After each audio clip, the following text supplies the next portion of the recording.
Drishyamānagiri Tulyangiyantargatam Pashyannātmani Māyaya Balivo Udayatha Nidraya Yes Sākṣāt Kurute Prabodha Samaye Sātmānamevādvayam Tasmai Shri Guru Murtaye Namidam Shri Dakshinamurtaye Bijastyantarivānkuro Jagadidam Pranirvikalpam Punaha Maya Kalpita Deshakarana Vaichitra Chitri Kritam Maya Viva Vidrumdhayattilimaha Yogi Vayasvechaya Tasmai Shri Guru Murtaye Namidam Shri Dakshinamurtaye Tasmai Shri Guru Murtaye Namidam Shri Dakshinamurtaye Om Sahana Bhavatu Sahana Bhunaktu Sahaviryam Karavavahai Tejasvinavahidamastu Ma Vidvishavahai Om Shanti Shanti Shanti Sadashiva Samarambham Shankaracharya Madhyamam Asmadacharya Paryantam Vande Guru Paramparam Om.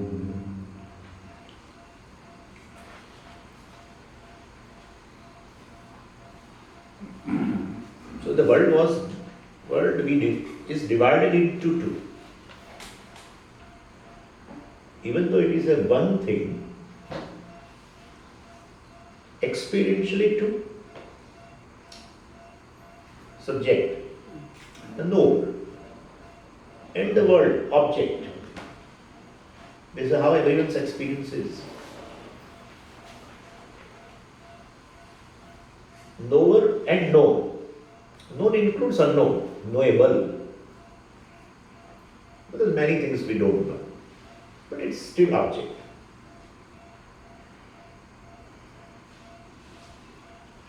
And so far as you think that you are the knower and the world is different from you, you are a small entity. What is object of knowledge is vast. It's so vast. Start from physics or start from biology. Cells, no, cell is not a final thing. Particles and whatnot, DNA, and in that amino acids and then atoms, and it's so vast. So knower lives whole life with this idea: I am small. There is no superiority complex. It is always inferiority complex.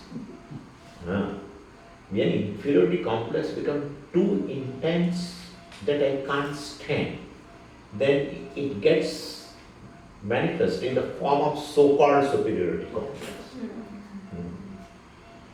It's inferior because I am small. And that judgment will be there. You are self-conscious being. You see the world is different from you. So then you take yourself to be a small being. In Shastra we call Śiva. Śiva means a small being, a wanting being. Why wanting being? Because you can't stand the smallness. In order to get rid of smallness, you will have a desire. You fulfill desire. When you fulfill desire, subject-object fuses.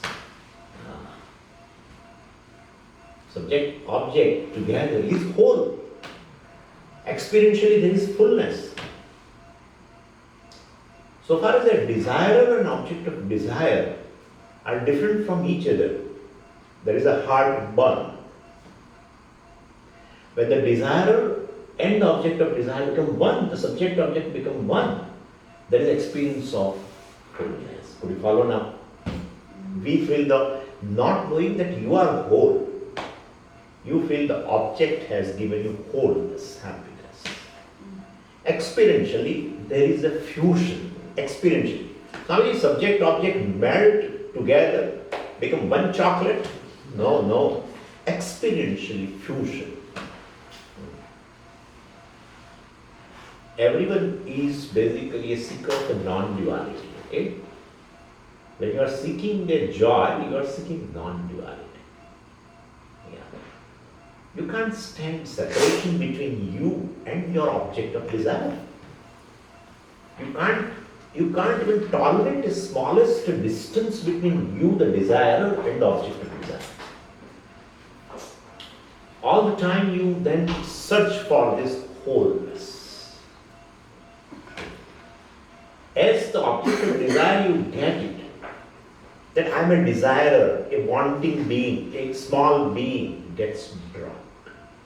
Could you follow now?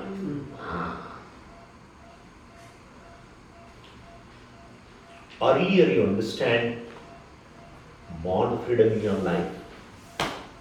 Please understand. Somebody told me yesterday, Swamiji, that you are telling the objects are not giving happiness, you want to make us.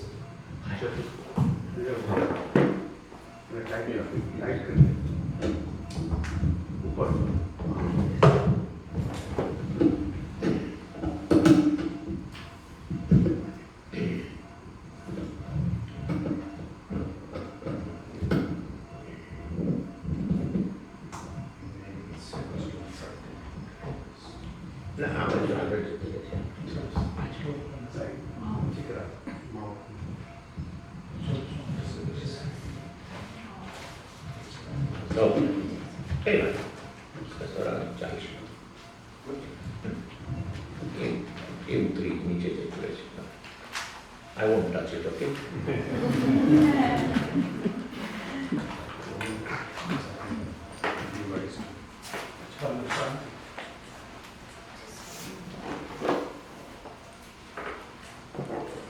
So everybody is a seeker of non-duality. We are seeking happiness, Swami. We are not seeking your Vedanta, your non-duality. You are not seeking non-duality. Non-duality means there is no second thing. There is no second thing. There is no more than one. Means whatever is that one is whole. And experiential fusion takes place, reveals that perhaps the subject and object are not really separate. Not really, when they are not independent. Enjoying an independent reality.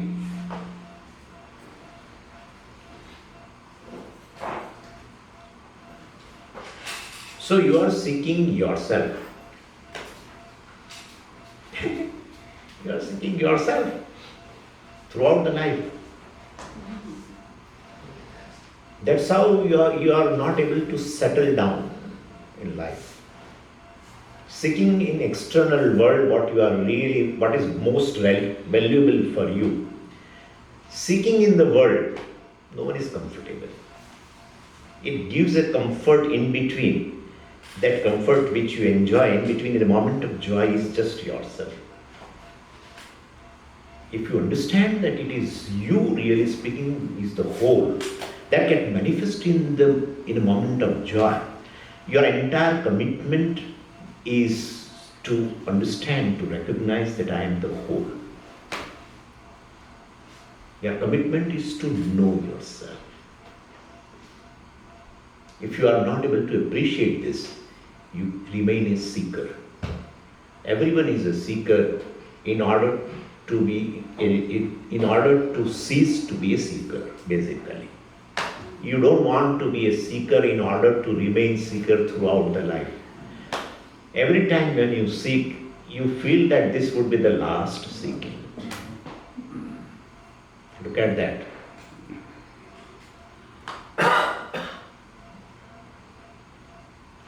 So if you think that I am a body, mind, sense complex, the knower includes this also, and this is all object of knowledge. Then in that case, the smallness centered on I the insignificance centered on I, the lack centered on I will never go. Because these are limited. Your physical power is limited. Even if you go to gymnast, and do whatever exercise you do, you are limited. You can lift 500 kgs, but you cannot lift more than 500 kg, even 1 ounce also. It's all limited. Body is limited. Senses are limited. The knowledge is limited. Memory is limited. Sensory power is limited. Your hunger, thirst, everything is limited. Vedanta says, in spite of the limitations of the body, mind, sense complex, you are limitless consciousness. If you identify with that, well, you feel you are limited. You take yourself to be limited, which is an error, born of ignorance of oneself. Better analyze your own experiences, and the experiences reveal that you are not of the nature of body, mind, sense complex, because you exist independent of them. If you exist independent of the body, mind, sense complex, giving up the identification with that shows your nature is something different. Otherwise you can't exist. Once anything gives up its nature, the thing itself is gone. Swamiji, heat is not there, fire is there. Impossible. Impossible. Heat is gone, water is there. Yes, you're right. That's true. Because water is not hot by nature, it's cool by nature. So analyzing one's own experience, you don't need a special experience. Vedanta never talks about any special experience. Never talks about. Because in no experience is possible without I. Perhaps what is that I is not known. Recognizing that I which is available in all the experiences is what we're talking about. Right? Waking state is, without I, where is waking state experience? Without I, where is dream experience? Without I, where is deep sleep experience? So in all experiences, what is available is the I, but not known properly. Taking oneself to be the baker, identifying with the body, mind, sense complex. Taking oneself to be the dreamer, identifying with the mind. Taking oneself to be the deep sleeper, identifying with the causal body, etc. In fact, if you are available in all the three states, indicate that you are free from all the three. If you are the body by nature, your identification with the body will be there. Because you are the body, I am the body is I. In that case, other states of experience, how it will be where you disidentify with the body? Still you exist. All this, so much of logic is there. I can't give everything here, but this is what we study. And this is a homework I am giving you, by the way. It's very important to understand that, yes, body is I, that's fine. Because the existence of the body is in consciousness. When you say body is, you are not able to appreciate further that to say body is, you need what? Consciousness. How will you say body is without consciousness? You say body is. I say, how do you know? I know. I am conscious of the body, etc. Body is revealed in consciousness.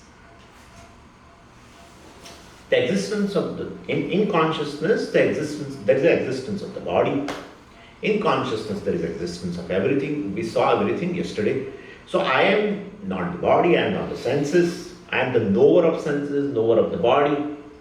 You know very well your body, more than anybody knows about your body. And therefore I am not senses, because you know You know the the status of your senses, condition of your senses. You know the condition of the mind. People go to psychiatrists and talk for 1 hour, paying $500. Or you talk to your friend over a phone. What is going on in your mind? If you are able to talk about your mind, it's the object of knowledge. Otherwise, how will you talk about it? If anything is totally unknown to you, how will you talk about it?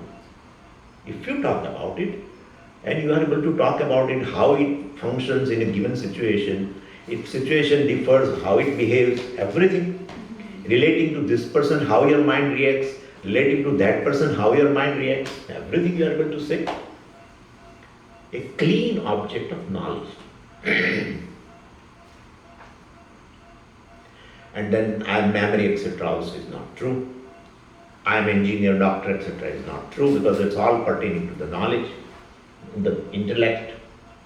Before you gather knowledge, you were there. Therefore, your existence was independent, but even knowledge was absent, you were there. Therefore, you are not knowledge.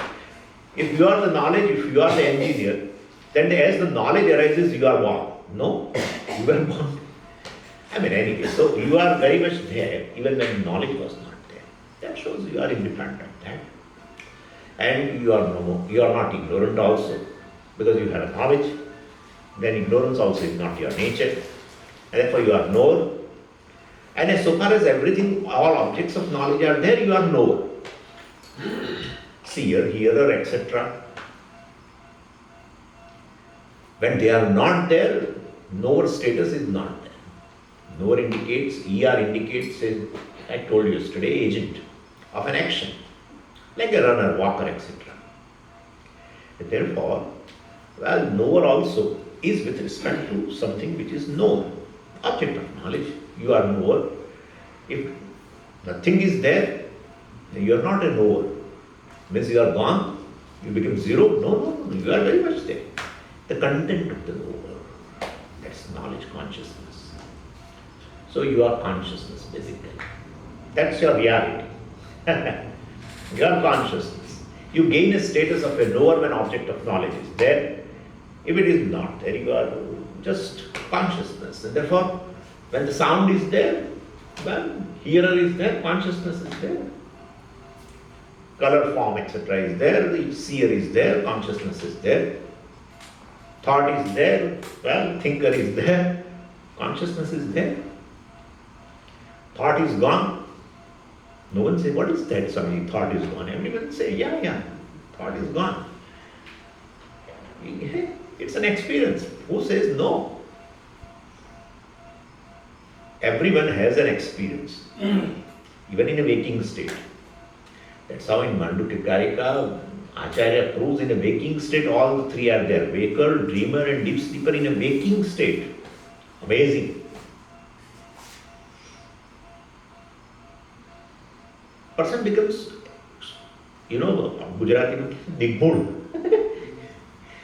Momentarily you see something and Swamiji, I could not think anything. When I heard this, I just could not think anything. Because in a waking state itself, you have an experience of a thoughtless state, even momentarily. It is there. Deep sleep state, of course, for a long time. So anyway, thought is there, thinker is there, consciousness is there. Thought is not, consciousness is there. Objects of knowledge, so-called, which becomes, we say, known, etc.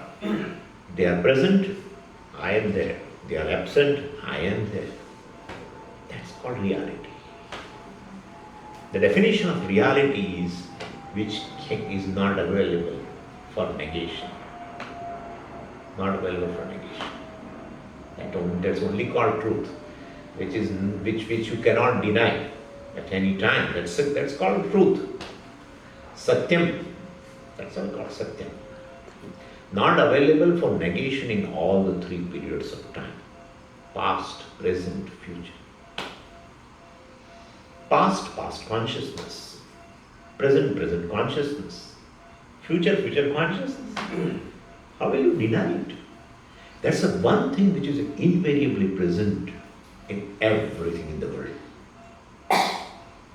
Everything is, consciousness is.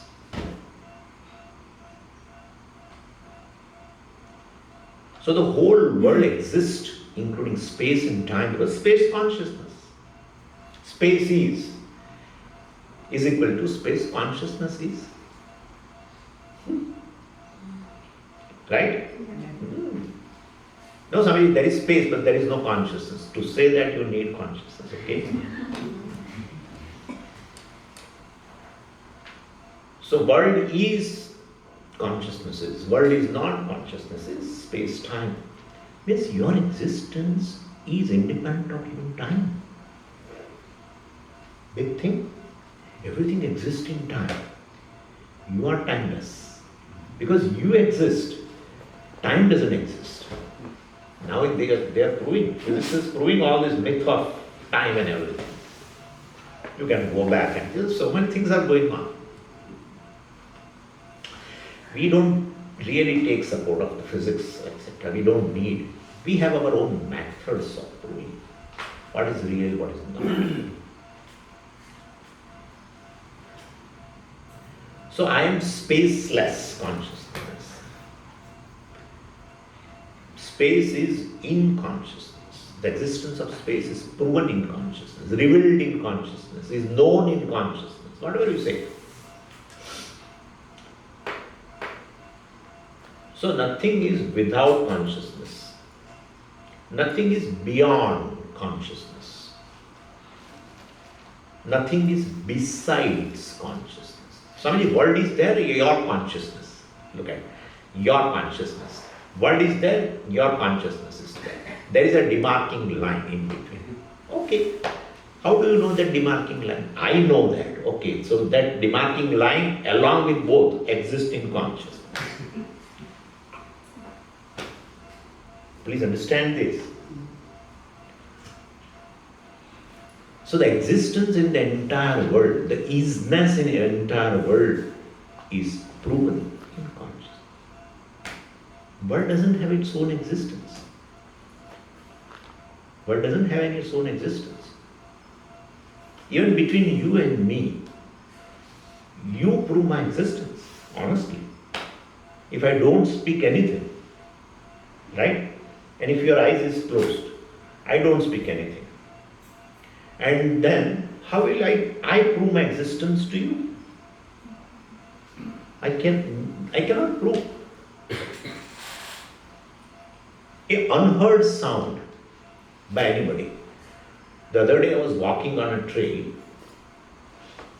and in Pennsylvania we have big trees also on a trail, very beautiful. So, and then some rain occurred, and the day I walked, well, everything was fine, but in night there was a rain, and then tree, of course, a big tree has fallen. Then next day I went, and this kind of a thought I got: tree has fallen, must have created a big sound, third sound. But then I thought, how will I prove the existence of the sound?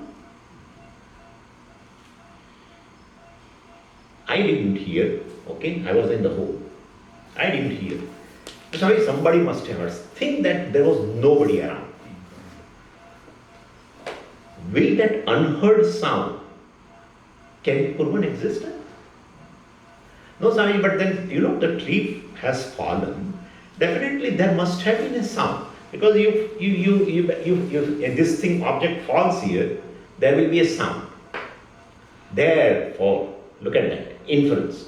This thing falls, create a sound. Therefore, a big thing has fallen, create a sound.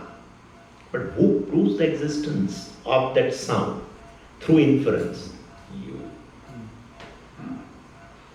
So you, the conscious being, through your means of knowledge, proves the existence. You, through your means of knowledge, proves the existence of me. Without consciousness, there is no existence. Could you follow what I am saying? A conscious being with a means of knowledge, employing a means of knowledge, proves the existence. Anyway, therefore the whole world exists in consciousness. Anywhere is, you say, it's you. The isness of the wave, yesterday I gave example also. Isness of the wave does not belong to the wave. Doesn't belong to wave, belongs to that's how it is. Anyway, so the whole world exists in consciousness, which is me, that's called Chit, and therefore nothing is as real. Right? In an ocean, all the waves basically, and between the waves, whatever is there is just water. Water is whole. In spite of waves, water is whole. Because no wave can divide the water. This is called Purnamadav Purnamidam. Aham Purna. I am whole. Would you follow what I am saying? To create a division in wholeness, there should be equally real thing which can divide it. What is the thing, including space, which divide this wholeness, the consciousness? Nothing. Because the very isness in them it belongs to me, the consciousness. So consciousness is ever existent, real, Sat, and consciousness is called Chit, and that is whole, that is limitless, which you experience even in the moment of joy, is Ananda. I am Satchidananda. Here it is said Chidananda, you can say Satchidananda also. Now if everything exists in consciousness, therefore the mind also exists in consciousness. Clear? And mind is a subtle matter. It is a subtle matter, and like we have a subtle matter called energy, for a physics, energy, and there is a gross matter, which is nothing but the subtle matter. The energy itself becomes this gross. Same way, mind is also subtle matter. We call Sukshma Sharira. Just mind. Let's take that, and there is a gross body, gross objects, etc. And so mind exists in consciousness. But this mind is a peculiar in nature. In presence of this limitless consciousness, the mind, which is of course non-separate from I, the limitless consciousness, right? If world derives existence from consciousness, world is non-separate. If it is separate, it has independent existence. Clear? Therefore, mind also is non-separate from consciousness. And such a mind, is experienced by consciousness. When the mind is experienced by the consciousness, revealed by consciousness, becomes an object of knowledge by consciousness, the consciousness I is called witness consciousness, Sākṣī. On my part, I am not doing anything. I exist just in my presence.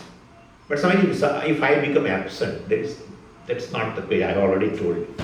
Consciousness is something in which things are present and absent. Consciousness is never absent. So I am ever present, Satchit. I am ever present consciousness, and the mind which is non-separate from me is illumined, revealed. Then with respect to that mind which is revealed, experienced, I am called witness consciousness, Sākṣī. No sankalpa, no effort to reveal on my part. Like the sun has no sankalpa at all to illumine the world. Even though we say sun illumines the world, we use a verb, but there is no action on the part of the sun.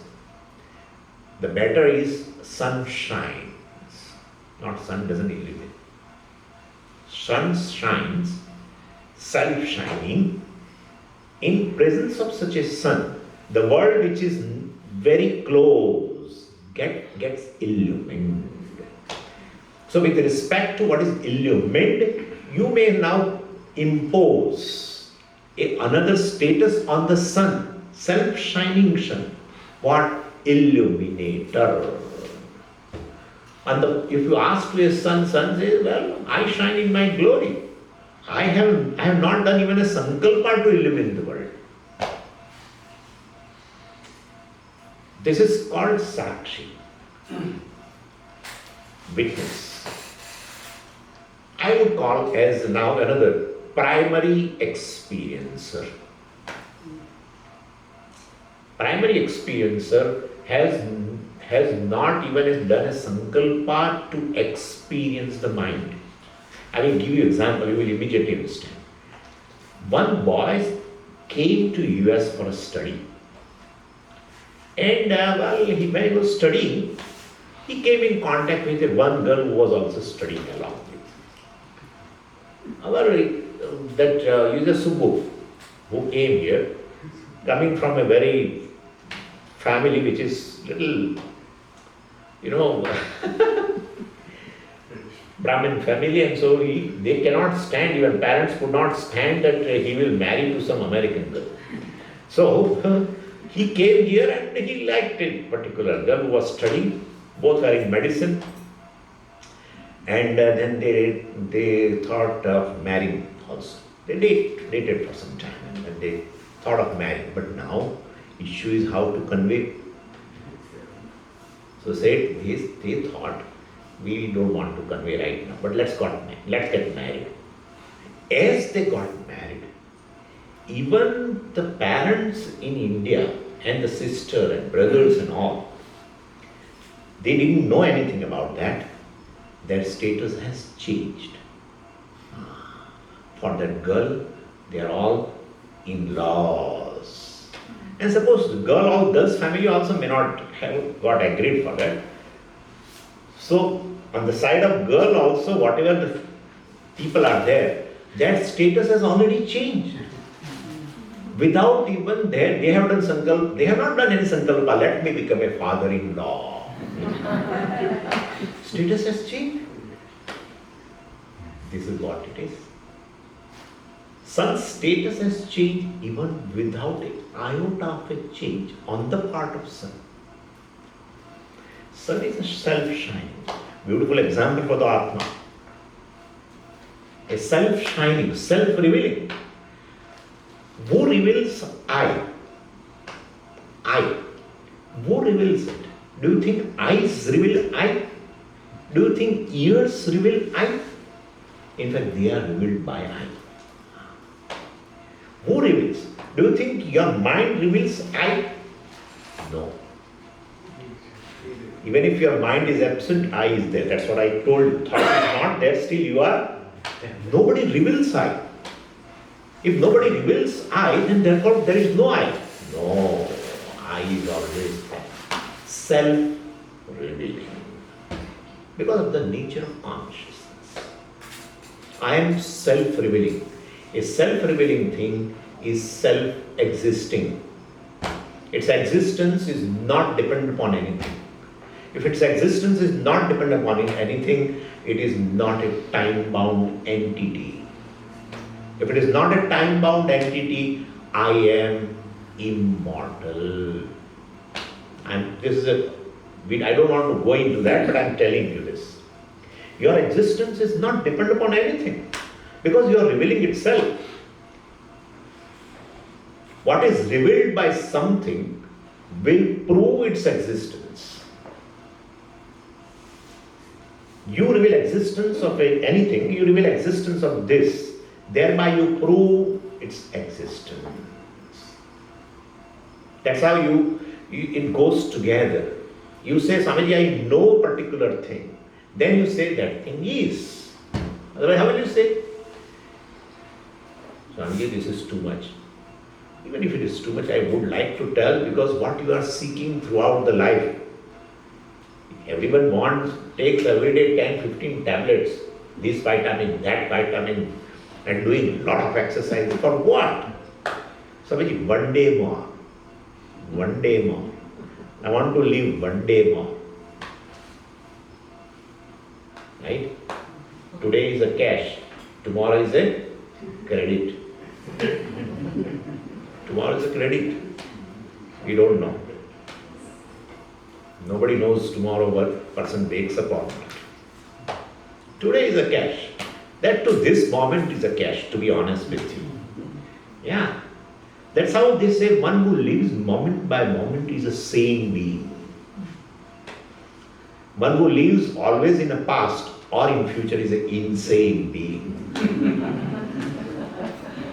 Because moment to moment. Bhakta would say, well, definitely, I am living at this moment, Ishvara's grace. Because my heart is functioning. Between love and dove, there is a gap. Love can happen, dove never doesn't happen. That's what happens to the people. Love happened, but happened. That's it. No dove. Gone. Between love and dove, there is a grace flowing, honestly. There is no logic that dove should be there. There is no logic. I'm not giving any emotional logic, please understand. So Bhakta would say, well, I'm living at this moment. I'm sitting in the class seeing Swami, hearing Swami is Ishvara's Kripa. Vedanti would say, well, what is in present is the consciousness in every moment. What is present? The essence of time is present. And the essence of present is consciousness. I don't want to go, but this is the truth. Essence of everything is consciousness. We are talking about time. Anyway, and so mind, well, definitely, with respect to such a mind which is revealed in presence of consciousness, well, I am called witness consciousness, Sākṣī. The nature of a mind is such, I am a primary experiencer now, unchanging experiencer, okay? When the sun illumines the world, there is no change on the part of sun. Sun has no such a sankalpa, I have already told you. Let me illumine.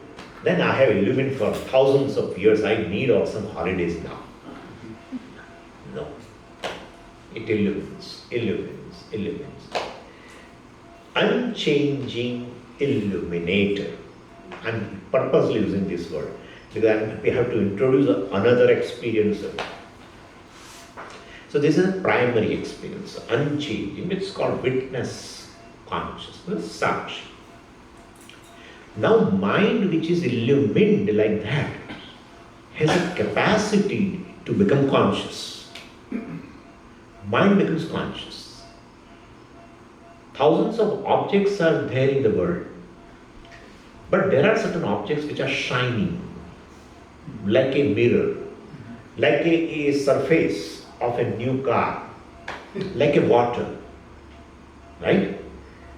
Sunlight is falling everywhere, but there are objects, they themselves receive the sunlight, and not only they receive the sunlight, they are illumined, they themselves become illuminator, right?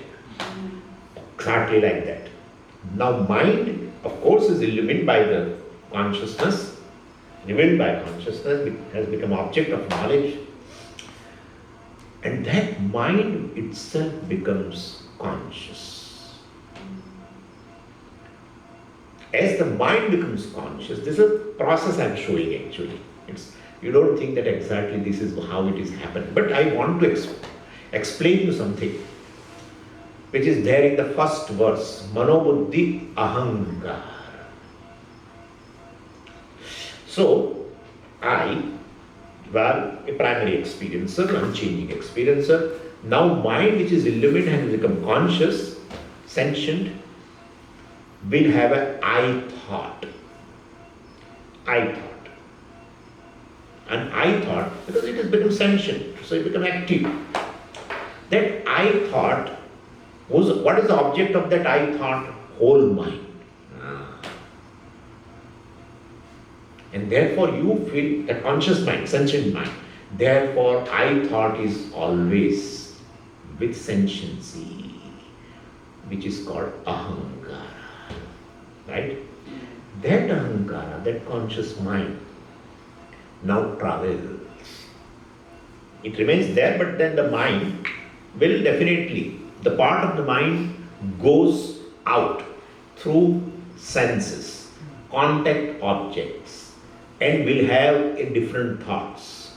A thought of a sound thought arises in your mind, and that ahankara, I, says, I am here. Then there will be you are seeing me. You will have a thought, naturally. Right? You will have a what thought? Swami thought in your mind. If Swami thought does not arise, even though your eyes are here, you are not seeing me, by the way. Yeah. That's how sometimes I see the people, they are really seeing at me, but they are not seeing. They are seeing something else. Whether I lock the door or not. Yeah, sometimes. So as the different types of thoughts arise in the mind, that ahankara is an experiencer of that. That's a changing experiencer. Here, seer. That changing experiencer is Ishvara's arrangement. It has a nature of owning up everything. Owning up. Owning up means what? Well, if this, a thought of of a particular color form, etc., you are seeing something through the eye, that thought arises, then immediately will say, I am seer. Means I am seer means what? I am doing the action of seeing. Actually, who is doing? I. Who hears? Ears hear, which are conscious, they hear, but that I, ahankara, will say, I am hearing, I am a hearer. So could you follow? That is called kartā. Ahankara is a kartā. Not I, primarily. Now you understand. The Sākṣī doesn't do anything. It shines in its glory all the time. Why it shines, Swamiji? Shining its nature. Why sun shines, Swamiji? If you don't find answer, you should immediately understand that it is nature. Anything which has a nature will not have a cause. That's how Swamiji, I say, so and so person is like this, that I don't find the cause why he is like that. Therefore, that is his nature. Right? Don't say that. Don't say that. Swamiji, pran and prakriti jode jai. No, don't say that. There is a capacity to change, but he doesn't want to change. If one doesn't want to change, whatever you try, nothing will happen. Even if a person decides to change, others say you should not change, still he will change. Okay? That's how it is. It all depends upon one's own will, ultimately. But anyway, so there are two experiencers here. One primary, one secondary. These two are where? In the I itself. Because I, the ahankara, is impossible without the primary experiencer. Primary experiencer, the consciousness is limitless, pervading ahankara, mind also. When a mind exists in consciousness, such a mind has become sentient. And has become sentient, has an I thought, and started owning everything. Everything. Not as I talked about sense organs. I can talk about organs of action. Your legs are running. That ahankara says, I am a runner. Very important, because most of the time, anywhere I go, Swamiji, I want to get rid of doership. I want to get rid of doership, because doer and guilt go together. You are not interested in getting rid of doership. You are definitely, you are definitely suffering from the guilt. Why did I do this? I should not have done that. Why I did not do this? Kimaham sadhuna karavam, kimaham papama karavam, Taittiriya. Doership carries a load.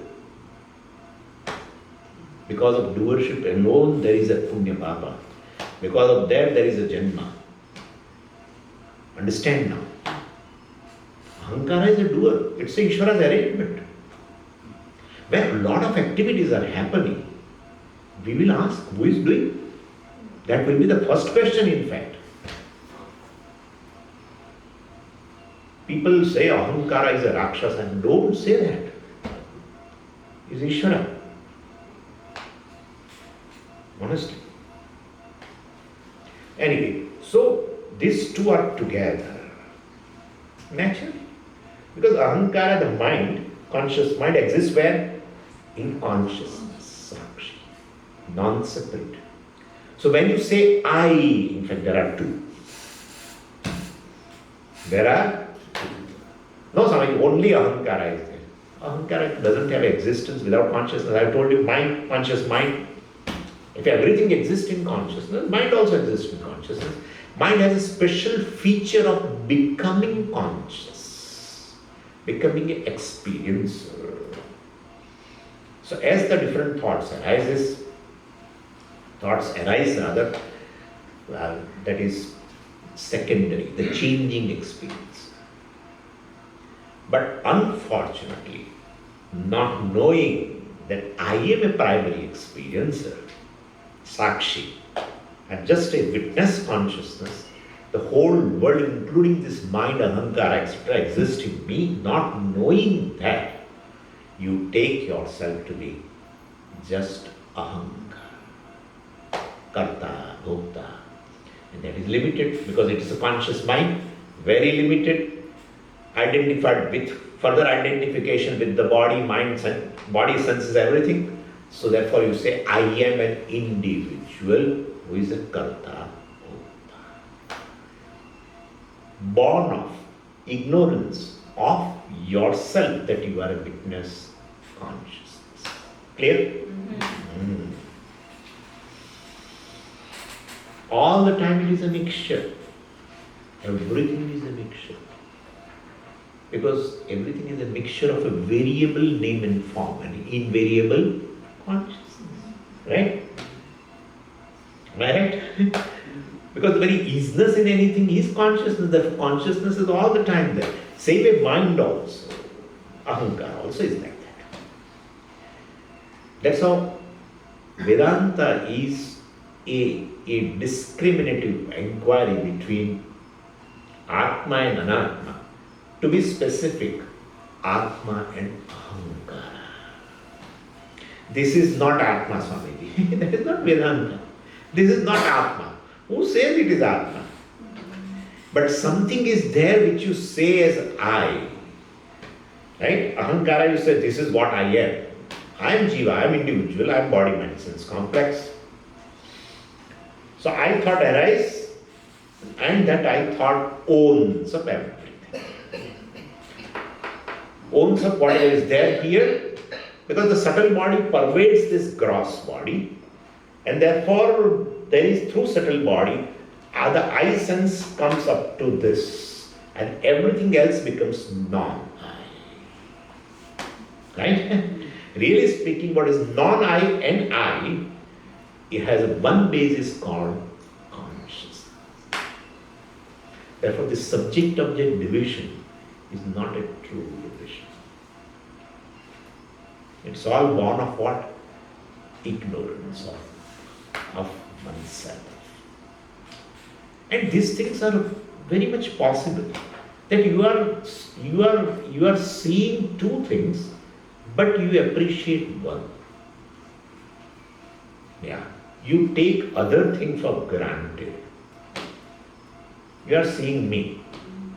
If I ask you how many things you are seeing, Swami, I am seeing you. You only one thing. Sir, you are wrong. You are very much wrong. A formless thing because of which I exist here, you are not able to appreciate. I am there as well as space is there. Right? Space is taken for granted. Two things. Or else, let me give another example. You are seeing me. I say, how many things you are seeing? Swami, you only. But you don't realize that because of which you see me, You are able to see the Swami, that light is there throughout. Swami, you are light. Kya baat hai? Light plus my body, right? Two things. But the all-pervading, formless light, because of which you appreciate my existence itself, is gone. Could you follow what I am saying? If light is not there, suppose evening time, light is not there, I am there, how will you say Swami is? So, light also is falling. If I say how many things are there, Swami, one hand. Wrong. There is a light and there is a hand. Two things. Am I right or wrong? But a formless, light means formless, pervading a whole room. That you. Same way here, the formless, limitless consciousness is taken for granted. And only ahankara, which has a certain form, mind, is taken real. Ahankara doesn't exist independent of the Sākṣī. And that ahankara is a kartā. That's how for Atma, Bhagavan gives two examples in the 13th chapter of Bhagavad Gita, Akasha and Prakasha, both. If space is not there, how will Swami exist? How will Swami exist without space? Right? I exist in space. And as a body I am talking. Swami is talking as a body, I am saying. So definitely, but you take for granted space, which is formless, because of which in fact Swami exists. So you say Swami is, but at that time, that formless space is taken for granted. Is it okay? Understood? So now you should understand who is kartā, bhokta, what is ahankara, something. That is the mind. That ahankara's three states: waking state, the dream state, and deep sleep state. All the states of a mind only. The manifest conditions are waker and dreamer.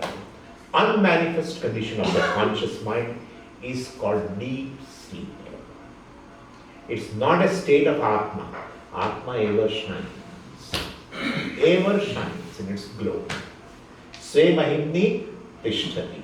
Sve mahimni tishtati. Could follow now? This is what you are. This is called ahankara atma viveka.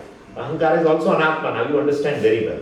There's also an atma, mind only, which is sentient, conscious because of the borrowed consciousness from the me.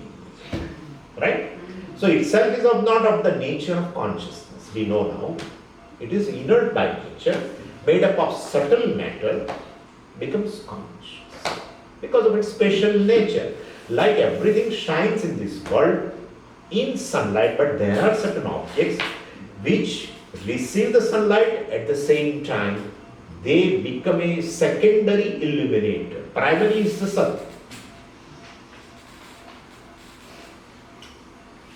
So and what is Mithyā, what is Satyam? Now you should be able to say, I am witness consciousness. Of course, witness also is not proper. I am just limitless consciousness. With respect to mind, I am saying I am witness. And limitless consciousness is the reality. And I am a waker, etc. is not real. Right? It's not real. Less real, okay? Non-separate from me. Less real. So this is what Manobuddhi ahankara chittani naham. I am not this. I am not the mind, I am not the buddhi, I am not the chittam, I am not the ahankara, etc. And here it is coming down.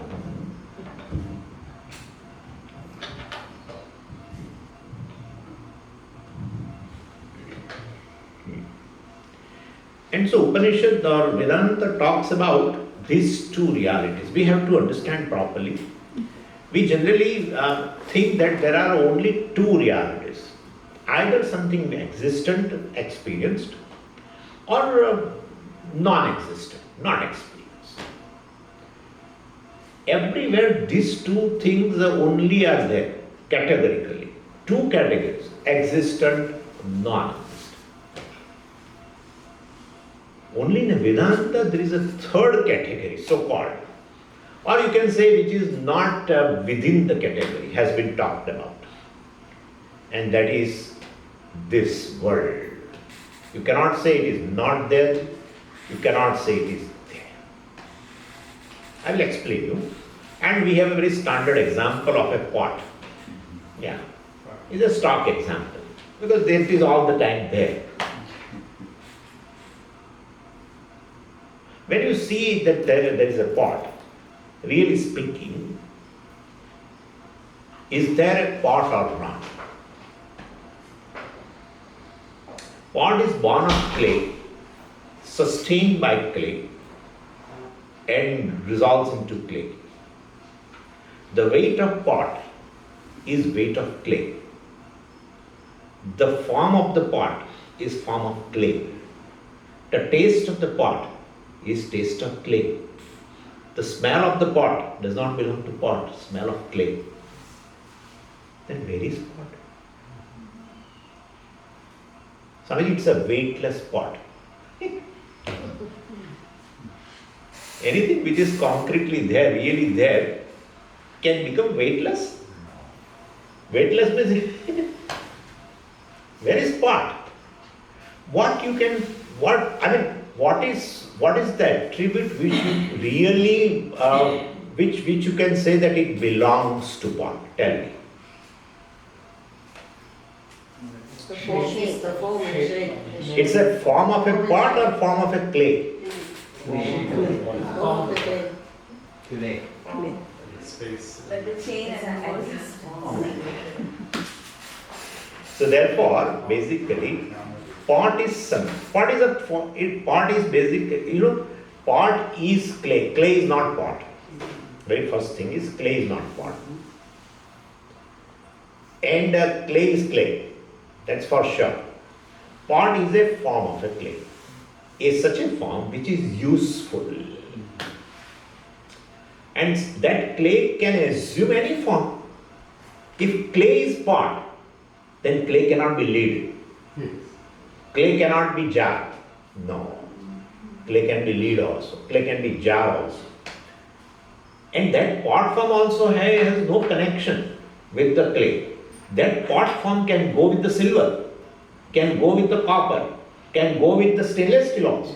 Same form, you will say where silver pot, etc. We say silver pot, stainless steel pot, plastic pot. So pot also form is not wedded to the clay. That's better. It's not wedded to the clay. It also can exist independently. And clay say, well, if you are like that, then I can also marry with somebody else. Yeah. Clay can say, well, I will assume a form of a lead. I will assume a form of a jar. I can assume a form of elephant. In India, we have horses and elephants made up of clay. Beautiful, very beautiful horses. Very nice to me. So much of design and everything. Clay can assume any form. And pot also can go with the silver and everything. But anyway, pot is just a form of a clay. And that pot, you can, please listen to me, that pot you cannot say it is non-existent. If it is non-existent, well, you cannot fill up the water. Nobody can fill up water in a non-existent pot. Therefore, that you cannot call it as a non-existent pot, and you cannot call it as a self-existent also. It has no self-existence. Its existence is borrowed from what? The very easiness of the pot is easiness of the clay. Okay?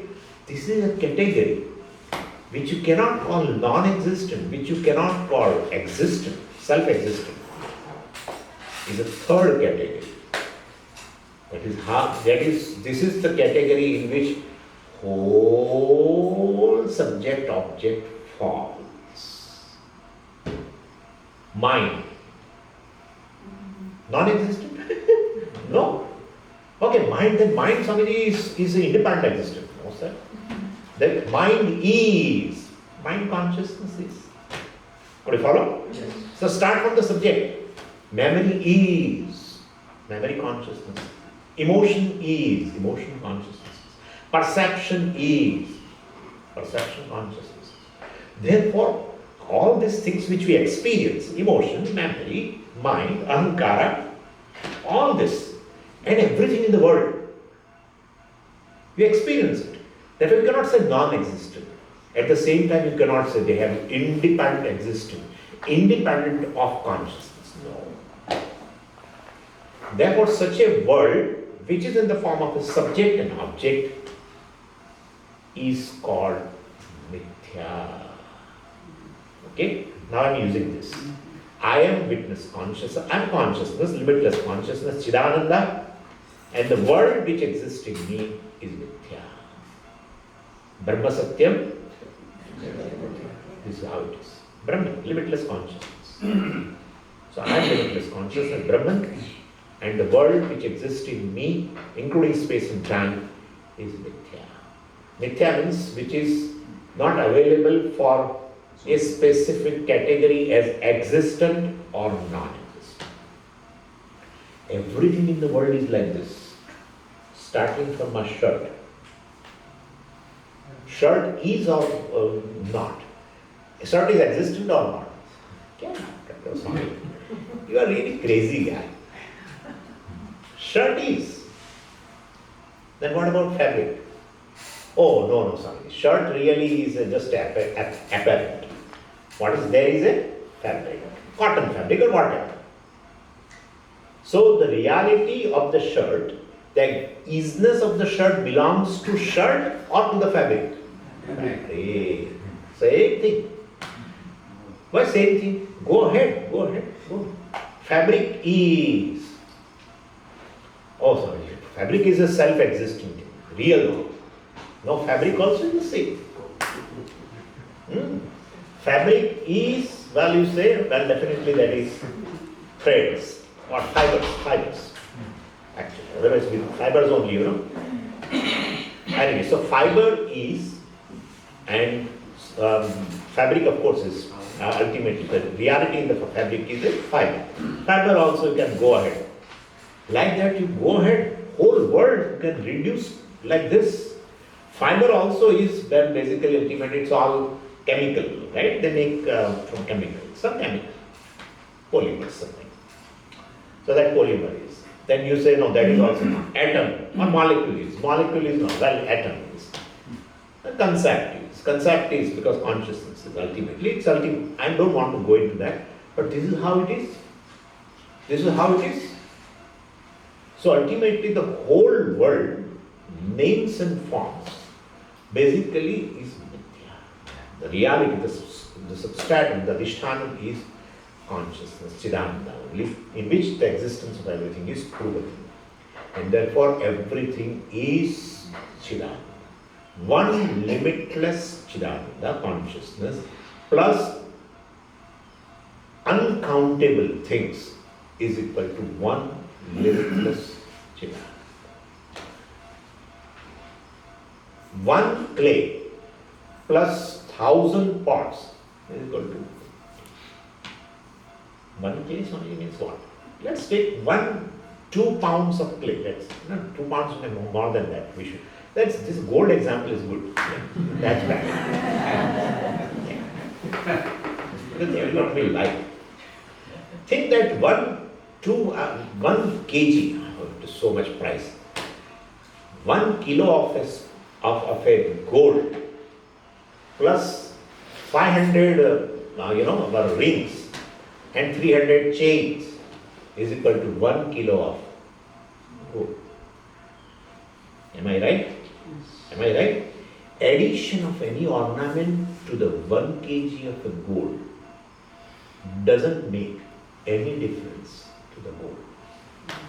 Am I right or wrong? Removal of all ornaments, melting away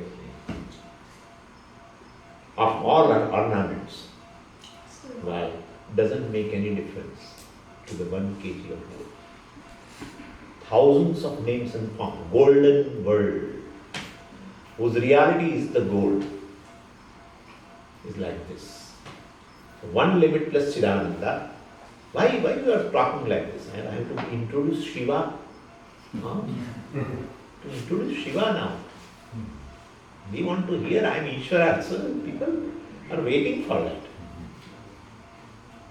So this we should understand. Addition or removal of any name and form, world, to consciousness doesn't make any difference to consciousness.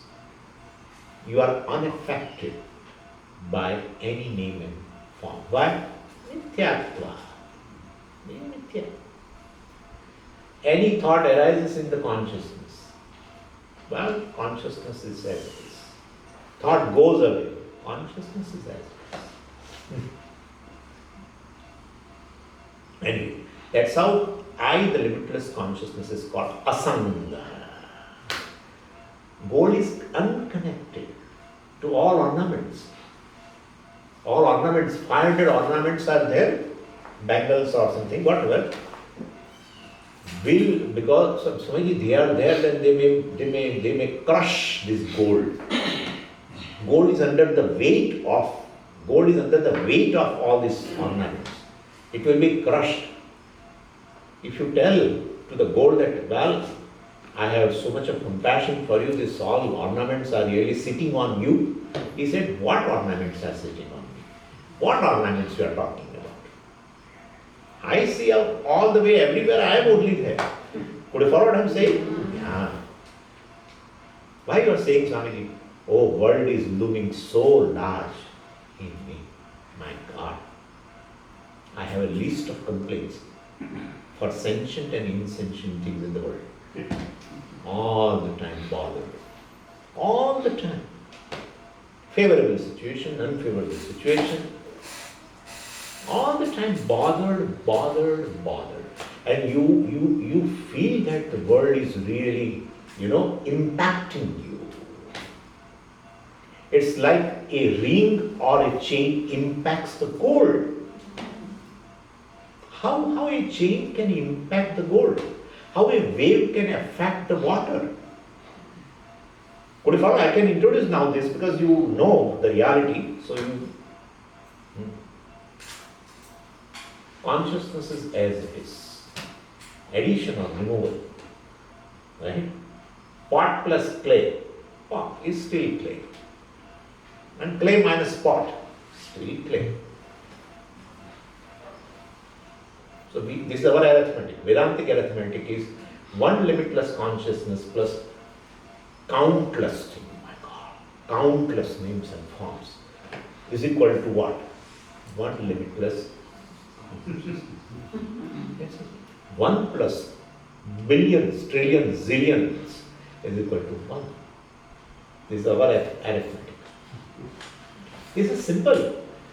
1 infinite plus addition of anything means infinite. That's how it is. Purnamada Purnamidam. Purnamada Purnamidam Idam Purnam. The world is whole consciousness. I am whole. From the whole comes out. Purnat Purnam Udachyate. Okay, what is left? Purnasya Purnamadaya. Purnam Eva Avashishyate. Whole is taken away from the whole, Swamiji. There will be zero. Purnam Eva. That's how it is. Billions of names and forms added. Same consciousness. Billions and billions of names and forms are resolved. World. Same consciousness. Asanga. This is how you have to think. But I can't think. Where to begin? I have already told you. I may know. Everything is no. Start there. You have to pick up here. You have to decide, you have to understand I as limitless consciousness. So you have to begin at I, nothing else. So anyway, now understand Śiva. Chidananda Rupaha, it's clear. Ahankara is clear. Manobuddhi ahankara chittani naham nacha shrotra jitve nacha grana netre. If you identify, ahankara identifies. Ahankara has eyes and that's the job of ahankara, to own up what is here. Right? So ahankara identifies with the ear and say I am a hearer, etc. Fine. But basically in my presence, all this have existence and they are all revealed. Shrotrasya shrotram, manaso manaha, vachoha vacham, pranasya prana, chakshusha chakshuhu, atimuchya dhira. I am the eye of the eye. Yeah. The very existence of the eye, the revelation of eye is in consciousness. Therefore I am the eye of the eye, etc. What is the time? Okay. So let me complete this. I don't know 6 verses, but anyway, whatever we can do, okay? But Chidananda, you are Chidananda, that is fine. That's it. Now Śiva, now let us focus from Chidananda. Everything is Chidananda, now you understand. Right? Mind is Chidananda, this is Chidananda, like wave is water, any form of gold is gold, etc. And now focus into the world. You find that any name and form is basically is put together. Put together. It's an assembly. Including the atom is an assembly. A gene is an assembly. A cell is an assembly. Cell is an assembly. It has a nucleus. It has cell. All this, other things. So many things are there. It's an assembly. Starting from the basic constituent to the anything in the world is all assembly, put together. What I am right now analyzing, the world, which is Mithyā, that thing is put together, which serves a certain purpose. That's how it serves the purpose. Like a car, put together, various parts, put together. Put together how? Intelligently, so that it can serve a purpose. Right? It can serve a purpose. Means knowledge is involved. When knowledge is involved, well, there must be a conscious being who is behind that, whose knowledge alone manifests in this form, for which we have given a name called kartā. Right? So anything in this world, everything is serving a purpose. We have already discussed. Everything serves a purpose, is put together. Body, look at this body, put together in a certain fashion, not just put together like the way we pack our bags. Going to some people, yes, or throwing our clothes in for a laundry. Random or entropy. No, put together. Very sophisticatedly, intelligently. Look at anything in the world. Everything is very systematically put together. So it serves a certain purpose, a given purpose. If it is not put together in the same fashion, it cannot serve a purpose. Just think. It's very disgusting, but I want to give that example. Suppose all the parts are there, right? These parts are just lying as a heap. Will you call it as a body? No. When will you call this? When will you use the word body? When all these parts are put together in a certain fashion which can serve a certain purpose. So these things are just here as a heap. You won't call it body. You will call body, name, for a certain form, only when put together. What is the difference between that heap and this knowledge? Putting together requires what? Knowledge. Intelligently. We say intelligently put together. Intelligence means knowledge. Whose knowledge? There must be conscious being. There must be a conscious being who has put together, like our car. There must be a person who has designed and put together. Who is that conscious being who has put together? Who is that Chidananda? Chidananda who has put together. Not just body, everything. Look at that. Everything. Therefore, basically, all the things, names and forms, that is world, which is put together, functioning intelligently, reveals the knowledge of a conscious being. That conscious being, Chidananda, with respect to this names and forms, is called all knowledge. Right? All knowledge, all power, because he has a capacity to put together also, not just knowledge. Sometimes you have knowledge to put together, but you don't have capacity to put together. You want a family to put together, right? You have a knowledge sometimes, but so you don't have a capacity. So all knowledge, all power, Chidananda, whose manifestation is all this entire Jagat. The locus of this all knowledge, all power is called Śiva. Okay? It's called Śiva. But I am Śiva, Swami. That's correct. Everything is what I said before. Space is Chidananda. Time is Chidananda. Memory is Chidananda. Ahankara is Chidananda. Subject, object, everything is Chidananda. That's a reality. Now, the same Chidananda with respect to the world and the all knowledge, I am looking at the Chidananda from the standpoint of the entire world and imposing a causal status of that, who is the cause of the entire world. Same Chidananda gains a status of Śiva, cause of the world. But essentially it is what? Chidananda. I am also Chidananda. Therefore I am called Śiva. Now you may feel, Swamiji, we are not happy with you. Okay. Have a cup of tea and then we'll discuss.